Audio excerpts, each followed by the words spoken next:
CM Revanth Reddy జిల్లాల tour షురూ కానుంది. పాలమూరు జిల్లా నుంచి జిల్లాల పర్యటనకు శ్రీకారం చుడుతున్నారు. గ్రామీణాభివృద్ధి ధ్యేయంగా ప్రభుత్వం చర్యలు చేపడుతోంది. తెలంగాణలో అధికారం చేపట్టాక సీఎం రేవంత్ రెడ్డి తనదైన దూకుడును ప్రదర్శిస్తున్నారు. మొన్నటి వరకు పార్లమెంటు ఎన్నికల హడావిడిలో గడిపిన ముఖ్యమంత్రి రేవంత్ రెడ్డి ఇప్పుడు పరిపాలన, అభివృద్ధి పనులపై ఫోకస్ పెట్టారు. అందులో భాగంగా తానే స్వయంగా తెలంగాణలోని జిల్లా పర్యటనకు శ్రీకారం చుట్టనున్నారు. మొన్న వరంగల్లో పర్యటించిన సీఎం రేవంత్ పలు అభివృద్ధి కార్యక్రమాలకు శ్రీకారం చుట్టారు. మరో హైదరాబాద్ గా వరంగల్ను తీర్చిదిద్దుతానంటున్నారు. అదే క్రమంలో ఇప్పుడు తన సొంత జిల్లా పాలమూరు నుంచి జిల్లాల టూర్ ప్రారంభిస్తున్నారు.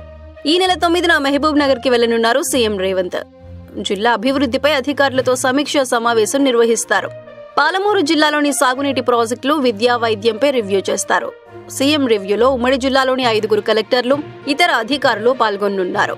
సీఎం పర్యటన నేపథ్యంలో మహబూబ్ నగర్ లో పర్యటించారు వైద్యారోగ్య శాఖ మంత్రి దామోదర రాజు నరసింహ. తానే దగ్గరుండి అన్ని ఏర్పాట్లు చేస్తున్నట్లు చెప్పారు. ఇక మహబూబ్ నగర్ జిల్లా కేంద్రంలో నిర్మిస్తున్న 1000 పడకల ప్రభుత్వ సూపర్ స్పెషాలిటీ హాస్పిటల్ పనులను పరిశీలించారు మంత్రి దామోదర రాజు నరసింహ.